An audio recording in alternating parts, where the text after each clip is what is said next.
aprendendo e crescendo, mas você deve fazer. Já que nós estamos nesse momento tão assim informal, eu vou pedir que você, eu não vou colocar os textos aqui na tela não, você vai me ajudar acompanhando com sua Bíblia. Porém, antes disso, eu queria que você soubesse que isso do domingo, aos domingos, esse encontro é apenas um dos elementos essenciais do seu crescimento na fé. Um deles é pessoal, diário. Você e o Senhor, aquele altar diário, né? Você e o Senhor, a sua família, caso você tenha a família, né? E também os cultos de domingo, mas há um outro grupo, outro momento que você não pode deixar de lado. Aliás, uma palavra de explicação. Nós temos também, uma vez por mês, grupos de oração para casais. Tá? Então, com a liderança dos Ministérios com Casais essa semana, né? Nós vamos, os grupos que já estão familiares de células, né? Vamos reunir por 3 semanas. A quarta semana, nós vamos encorajar. Se já pertence ao grupo de casais de oração, que fiquem livres, para só investir uma noite daquela semana. Se você não faz parte ainda do grupo de oração de casais, então você vai se voluntariar para fazer isso. Nós vamos convidá-lo. Amém? Assim para nós trabalharmos em conjuntos, né? Mas tem sido uma alegria imensa ver esse povo crescer. Tudo que você precisa fazer está disposto. Caso você queira abrir sua casa, fale comigo, nós vamos abrir um grupo na sua casa. Ou então, você quer ser uma pessoa que lidera, você vem, a gente prepara você e damos a responsabilidade, né? E estamos aí, precisamos sempre de novos líderes. E nós temos um grupo aqui em Newark que é um grupo muito especial. Toda semana. Os grupos todos me alegram. Não quero ninguém ficar aqui com inveja nem com ciúme. A alegria minha é imensa. Esse grupo tem sido assim extraordinário. E para dizer quão extraordinário ele é, vamos ouvir a líder desse grupo, a nossa Renata Colton. Bom dia. Então, eu fui cair na besteira de mandar um text message pro pastor ontem, né? Falando de quanto a gente tem aprendido juntos. Desculpa por eu estar chorando. Mas tem sido uma bênção estar com esse grupo. Como a Késia falou, sexta-feira a gente podia estar fazendo qualquer coisa. Depois de uma semana de trabalho, tudo que a gente quer é dormir. Eu, principalmente, que tenho filho pequeno. Mas a gente está lá, junto, escutando um ao outro, comendo pão de queijo, que o Paulo e a Nil, quando a gente chega da escada, a gente já sente o cheirinho do bolo, do pão de queijo, que eles preparam com tanto carinho nos receber. O Paulo mora no 3º piso e ele desce 3 vezes para abrir porta. Então, eu queria estar encorajando a vocês a participar, gente. Escolha um grupo. Nós temos da casa do Paulo e da Nil atualmente. Temos a casa do Jeff e da Evani e do Zico, né? Uhum. Do Zico e da Jaque, aqui no Around. Tem sido bom demais. Sexta-feira nós choramos, nós oramos e, claro, nós aprendemos muito a palavra de Deus. Agradeço ao pastor porque toda terça-feira ele me dá esse estudo para que eu possa estar dividindo com os meus colegas. E aquela foto ali representa como é bom. Tem que acabar às 9, mas às vezes acaba às 10. Obrigada, gente. Amém. All right. E se não morar em Newark, a gente acha um jeito, vamos abrir outros lugares assim também, né? Então fale conosco, abra, venha, iniciativa, não tem que saber muito não. Então com isso em mente, se você lembra então, o tema da mensagem era aprendendo e crescendo, já falamos sobre aprendendo, a igreja é uma escola.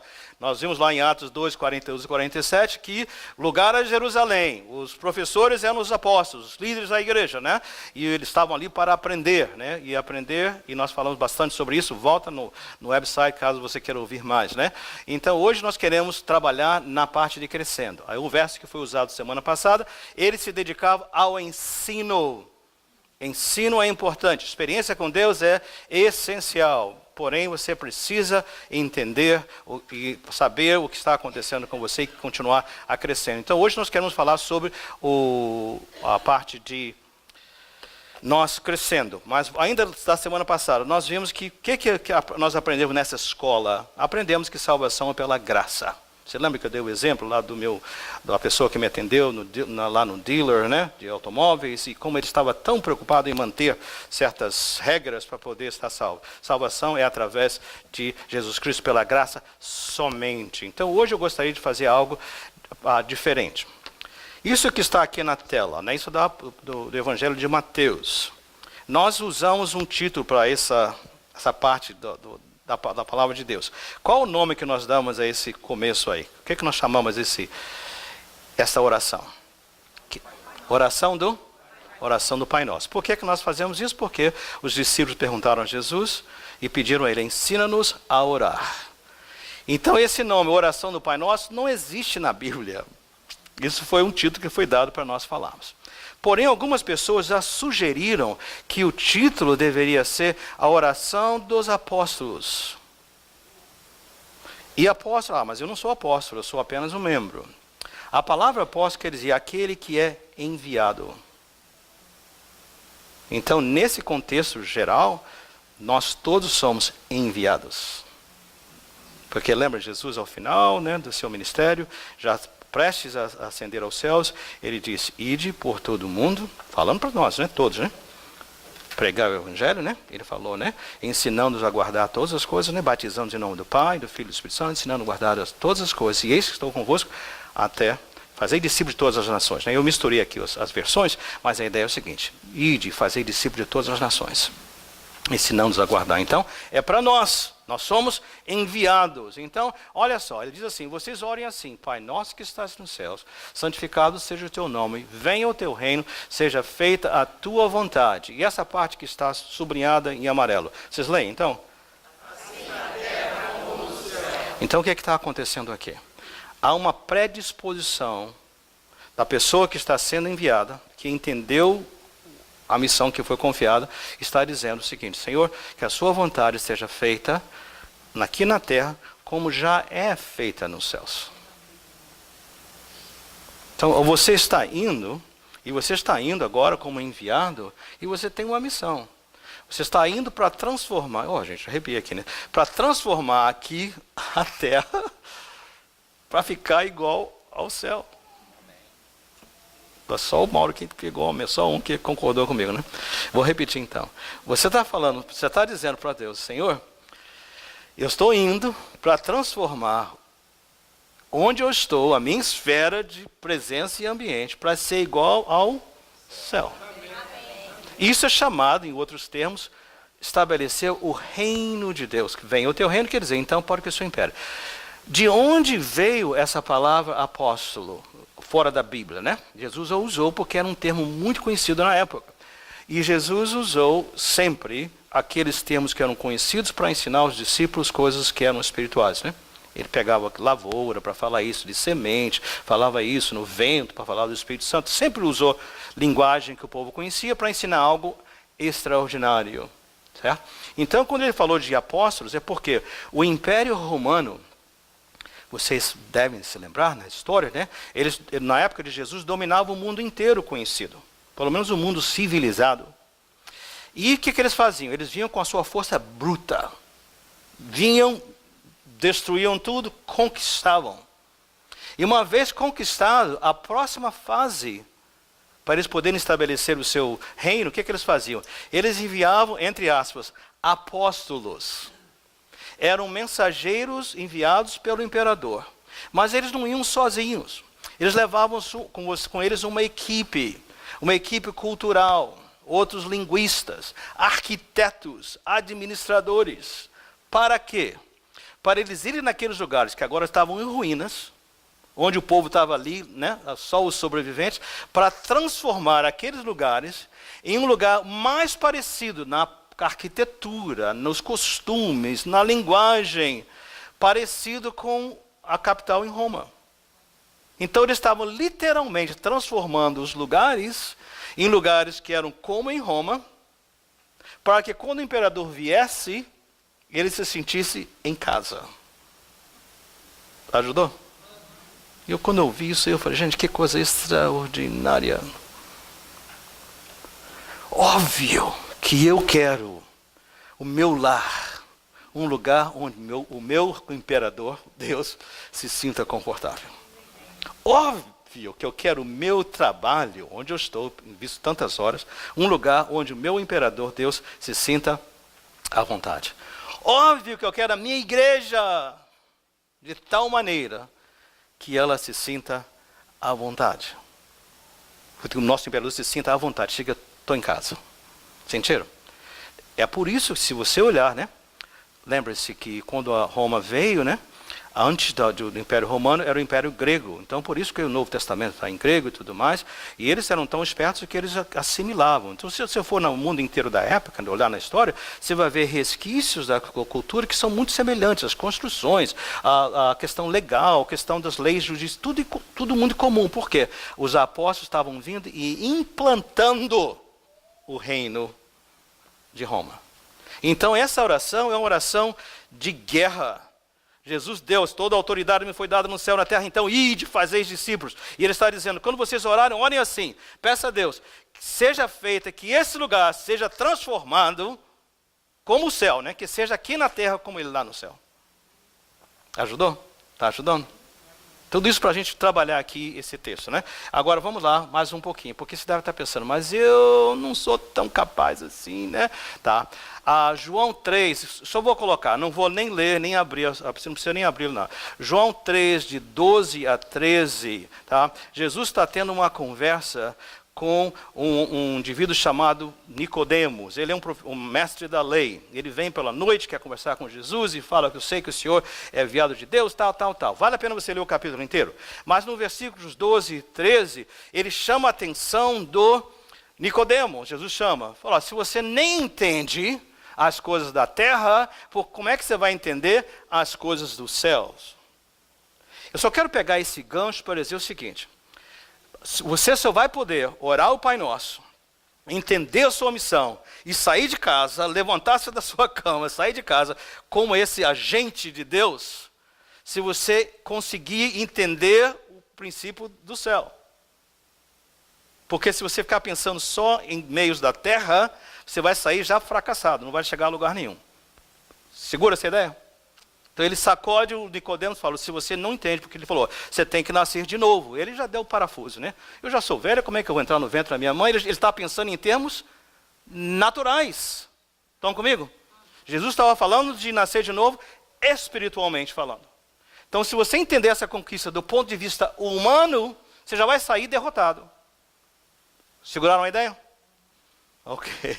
Em João 5, a mesma dinâmica acontece. É diferente o grupo agora. Agora o João 5 eu deixei o capítulo inteiro, porque agora não é um mestre da lei. Um grupo de mestres da lei estão falando com Jesus. E Jesus chama a atenção deles também. Fala assim, olha, vocês entendem a palavra, mas vocês não creem que a palavra fala a meu respeito. Eu tenho batido muito na importância de você ler a Bíblia diariamente. Mas se você só lê a Bíblia e não conhecer o Jesus da Bíblia, não vai levar a lugar nenhum. Precisa haver conhecimento e precisa haver encontro também pessoal. A Bíblia aponta para Jesus. Então você precisa estar com Jesus. Estão comigo? Então estou só dando ideia para vocês de trabalho de casa, né? O próximo texto, todo mundo conhece esse verso, né? Onde está o Espírito de Deus, há liberdade. Vamos ser bem honestos. Quando que nós ouvimos, na maioria das vezes, este verso falado para nós? Em relação a que parte do culto público? Louvor. Por quê? Pode se soltar, pode pular, pode dançar, pode gritar, pode fazer isso. Que está bem. Mas eu tenho talvez uma notícia excelente para você. Esse contexto de onde está o Espírito da liberdade, ele está dizendo o seguinte, onde o Espírito de Deus está, o cativo é liberto, o enfermo é sarado, o viciado é livre. Você me entende isso? O contexto nem fala de louvor, apesar que é verdade, você deve estar livre. Mas então você está saindo de casa, acabou de acordar, você está vindo como um mensageiro, um apóstolo, né, para implementar o reino de Deus. Ele está dizendo o seguinte, você está com o Espírito de Deus, está em você, né? Você tem Jesus e o Espírito está em você. Onde o Espírito vai, o enfermo, meu filho, agora nós vamos estar enfrentando algo aqui diferente. O viciado vai, né? E aí? Aliás, um parênteses, né? Porque por vezes essa luta com o vício, principalmente do álcool, né? Porque, por exemplo, a questão da droga, eu sei que não é o recomendado, mas às vezes você pode, só na força de vontade, segurar vários dias. Se você conseguir ficar X número de dias sem usar, você pode, pela força de vontade, e o evangelho e tal, e encorajamento, ficar livre. Mas o álcool tem um problema, né? Porque o álcool tem um problema por causa da, não sei como é que é a palavra em português, mas withdrawal, que você fica doente. Então, se você não for cuidado, você pode até morrer, né? Por isso que os centros de reabilitação, de desintoxicação, porque remédios têm que ser aplicados para fazer, certo? Eu queria que você soubesse que dentro do nosso próprio convívio, nós temos pessoas que estão lutando com a questão do vício do álcool. Então, gente, cuidado. Eu já conversei com a Ângela sobre esse respeito. Cuidado aqui no sábado. Ela me disse que não vai ter bebida no nosso pacote. Não vai ter. Mas eu sei que só você ir no outro andar e pegar lá no bar que está aberto. Por favor, primeiro não devia fazer isso. Mas se fizer, não traga não. Porque se você trocar, eu vou brigar com você. Eu vou rolar no chão com você. Porque tem gente ali que não pode nem ver. Hoje cedinho eu recebi já chamados de pessoas que nós estamos lutando com unhas e dentes para dizer que onde o Espírito de Deus está, o vício já era.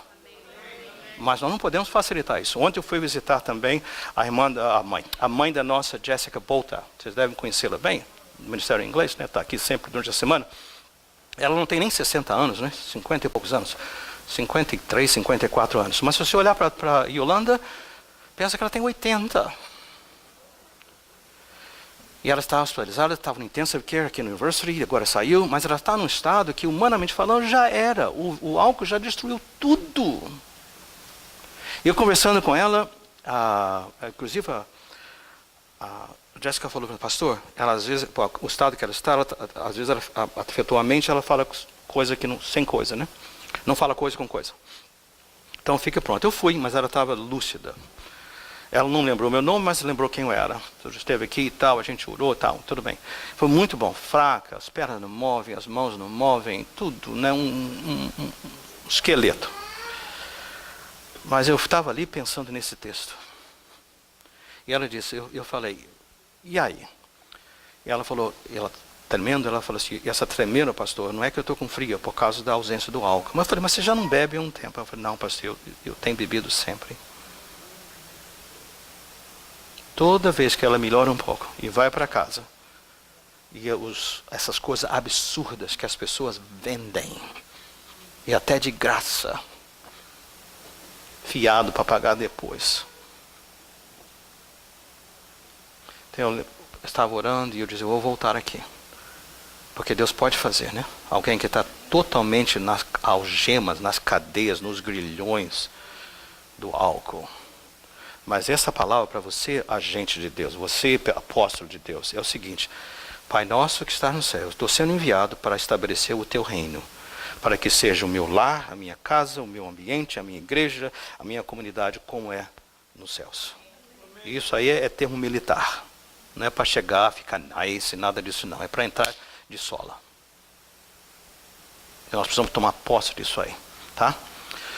Rapidinho, porque eu sei que é muita coisa, né? Estou dando bastante. Você vai ter que ouvir essa mensagem umas 4 vezes. João 4 é aquele texto famoso, o encontro de Jesus com a mulher samaritana, lembram-se, né? Então, João 4, no capítulo inteiro, há 2 revelações assim poderosas, né?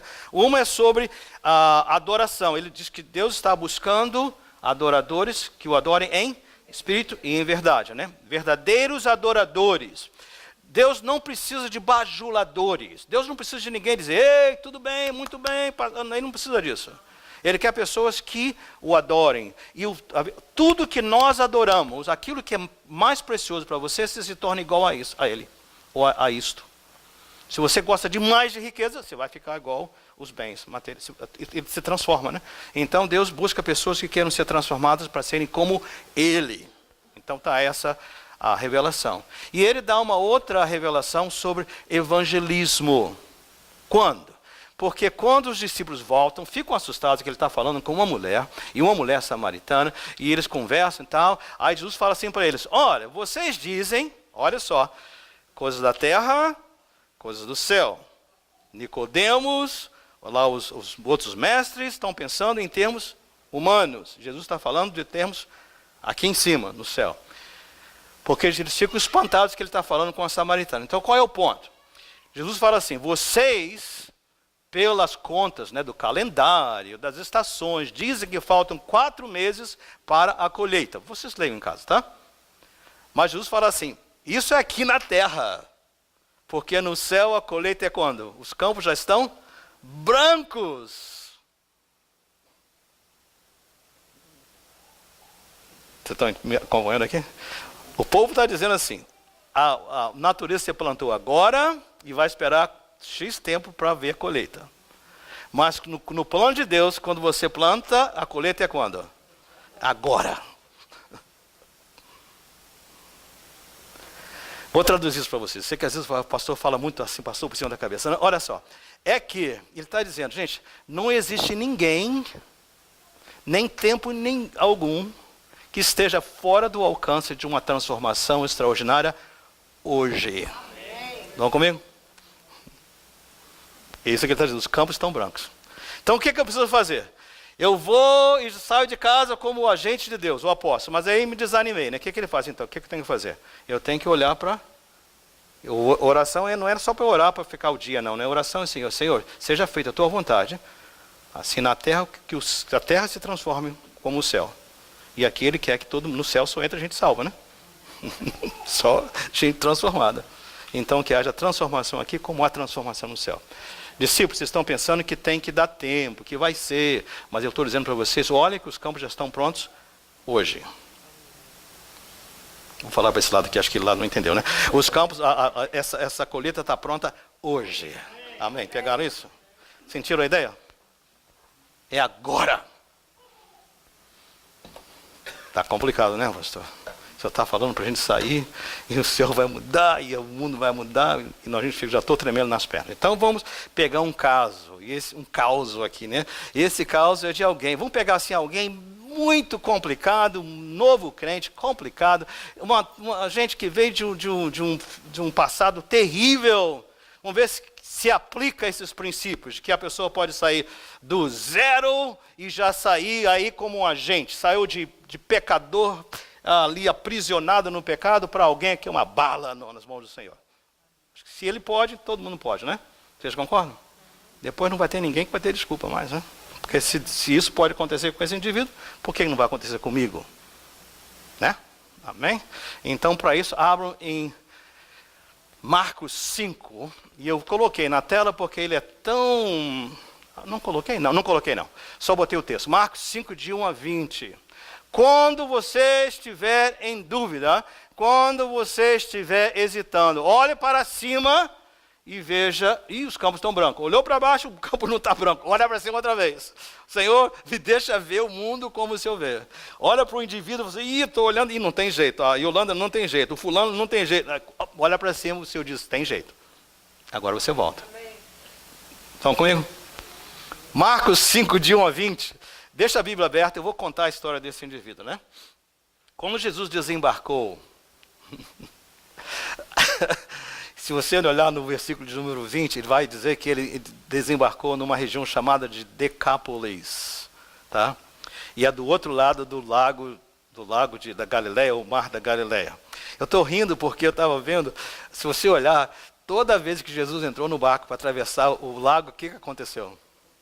Tempestade. Ou Jesus ficou para trás, ele veio depois andando na água. Os discípulos já estavam traumatizados de entrar em barco. Quando Jesus ia atravessar, ele falou, não, eu vou a cavalo, Senhor. Se eu vou de barco, eu vou dar a volta. É mais seguro. Ei, as águas ficavam felizes, o discípulo estava dizendo, o que vai acontecer hoje? Não vou não. Mas isso não está no texto, não, né? Eles atravessaram e foram para a região dos Gesarenos. Algumas versões falam Gadarenos. Não importa, é a mesma região. E quando ele chegou lá, quando ele desembarcou, vem um espírito imundo. E se você olhar nos versículos, a minha versão fala assim, esse homem veio dos sepulcros do seu encontro, um homem com um espírito imundo. Esse homem vivia nos sepulcros, nas túmulos, né? E ninguém conseguia prendê-lo, nem mesmo os concorrentes. Por muitas vezes eles haviam sido acorrentados pés e mãos, mas ele arrebentava as correntes e quebrava os ferros de seus pés. Ninguém era suficientemente forte para dominá-lo. Já viu a ideia do monstro?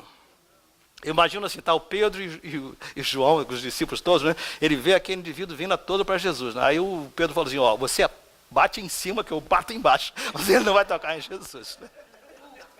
Segurei. Olha a fera que está vindo aí, né? Ai, ai, ai. Mas olha que coisa linda, gente, nesse texto. Na noite e dia, andava gritando e cortando com pedras entre os sepulcros e nas colinas. E agora, quando ele viu a Jesus de longe, o que ele fez? Correu e prostrou-se diante dele e o adorou. Eu ia dar parabéns a vocês que vieram aqui hoje com esse tempo, certo? Mas eu falei, parabéns de quê? Para comigo, eu vou chegar lá. Tá? Esse homem estava possuído, a gente não sabe quantos demônios, sabemos que era uma legião, né? No resto do texto fala isso, né? Mas dizem que haviam 2.000, um bando de porcos, né? Uma manada de porcos de 2.000. Então, pelo menos 2.000 demônios, vamos falar assim. O homem era tão endemoniado que até os demônios estavam possuídos.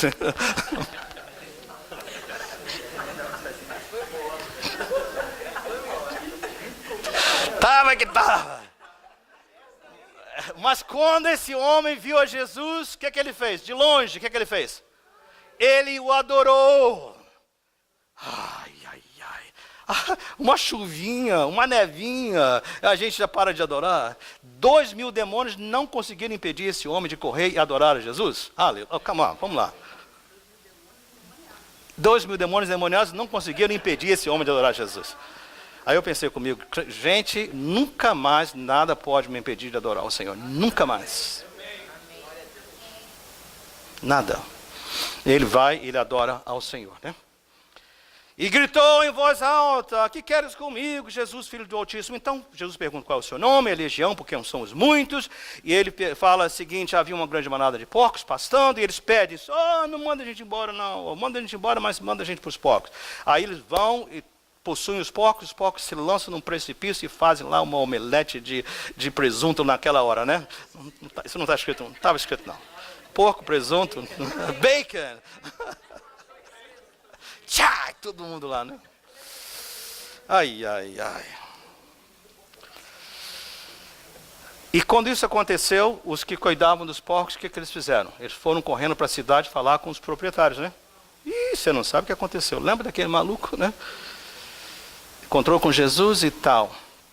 Bem, quando o povo, os donos dos porcos vêm, olha o versículo número 15. Os donos chegam, né? O povo veio todo atrás, né? Ih, aconteceu algo. Aquela manada toda já era. Quando se aproximaram de Jesus, viram ali um homem que fora possesso da legião de demônios, assentado, vestido e em perfeito juízo. E eles se alegraram imensamente. E eles se alegraram assim de maneira extraordinária. Gente, antes o homem está lá matando tudo e todos, né? Fazendo de tudo e de todos, ninguém tem medo. Agora que o homem está sentado, sóbrio, quietinho, eles ficam com medo. Você está notando comigo? Você concorda comigo que muita gente hoje, enquanto a gente está pianinho, a gente crê em Jesus lá em casa, na CCP, mas não mexe muito com as coisas do mundo, está tudo bem. Mas se você veio com algo de extraordinário, isso é seita. Isso é coisa do diabo, né? É isso? Alguém já falou que a ausência do Espírito de Deus na igreja está tão marcante que quando o Espírito de Deus enche a igreja e as pessoas, o povo logo fica pensando, é o diabo, manifestação do diabo. Isso é uma coisa triste. Com ali a Holanda no hospital, eu falei, Senhor, de jeito nenhum. Que negócio é esse? Estou aqui representando o seu reino, que negócio é esse? E em todas as situações, que é isso? Nos chama para fazer isso. Eles ficaram com medo. Agora, o pior de tudo é o seguinte. Então, os que estavam, versículo 16, presentes contaram ao povo o que aconteceu ao endemoniado e falaram sobre os porcos. Ele falou, agora eu entendi. Era o fulano. Já lembro dele. Muitas vezes ele causou dano para a gente. Mas que bom que agora não. Sabe o que eles fizeram? Pedindo para quê? Então, o povo começou a suplicar a Jesus que fizesse o quê? Saísse do território deles. Gente, isso é um absurdo. É um absurdo.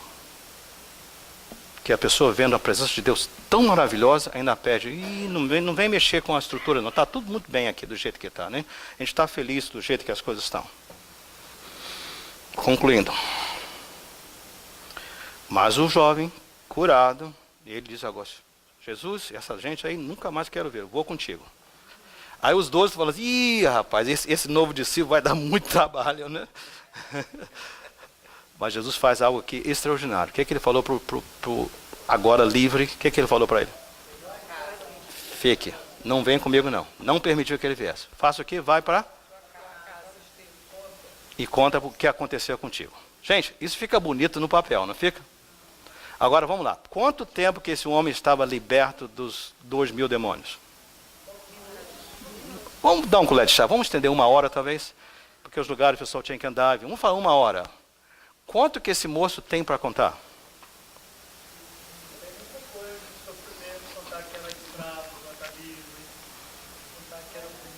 Ok, ele vai chegar assim e dizer assim, ô Almeida, eu sou aquele homem que andava nu lá, acorrentado, que ninguém segurava.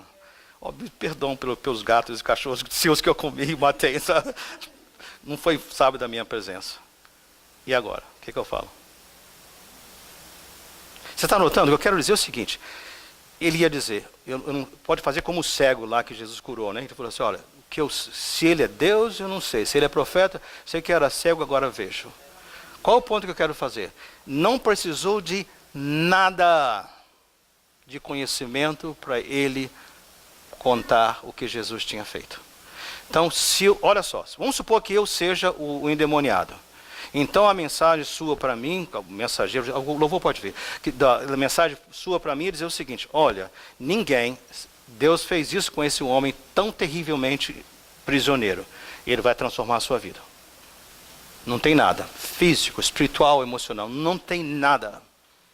Agora, para você e para mim que fica pensando, mas eu não tenho conhecimento, eu ainda não li a Bíblia, eu ainda não sei o que falar, eu ainda não aprendi. É bom você aprender, é bom você estar equipado, é bom você manejar bem a palavra da verdade, mas não precisa de nada.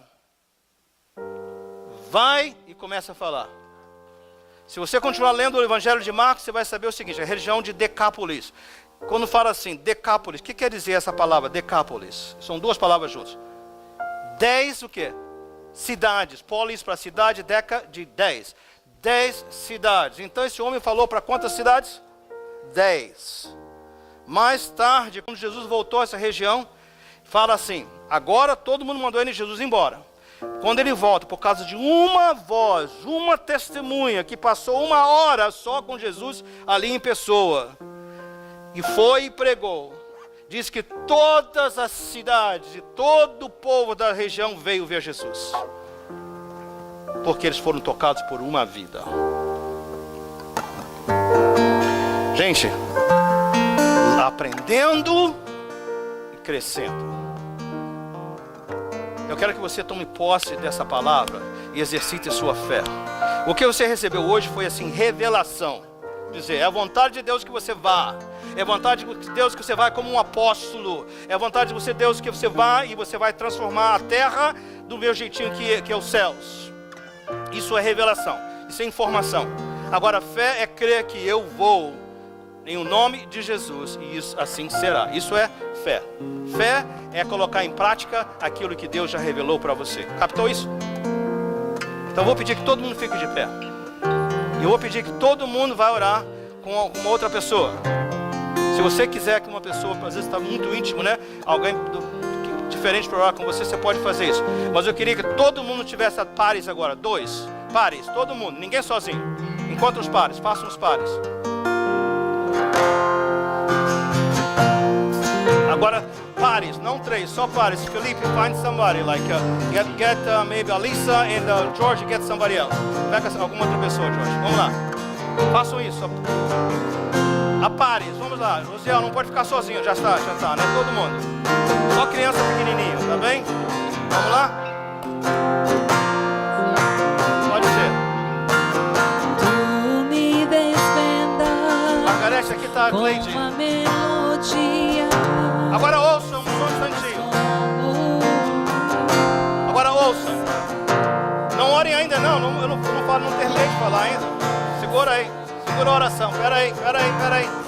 Pede assim, Senhor, dá licença, o pastor vai dar mais uma instrução. Você vai orar assim. Vai ser uma oração aqui de poder. Senhor, abra a cabeça desse miserável. Abra o coração dessa miserável. Senhor, que ele possa entender essa revelação. Que ele possa captar, Senhor, o teu plano para nós. Que arranque toda a desculpa. Você já pegou a ideia, não é isso? Aquela oração que vai arrancar pedaço, né? Visita com poder e faz algo extraordinário. Agora pode orar. Agora ora sim. Vamos lá, ora todo mundo. Não pare não.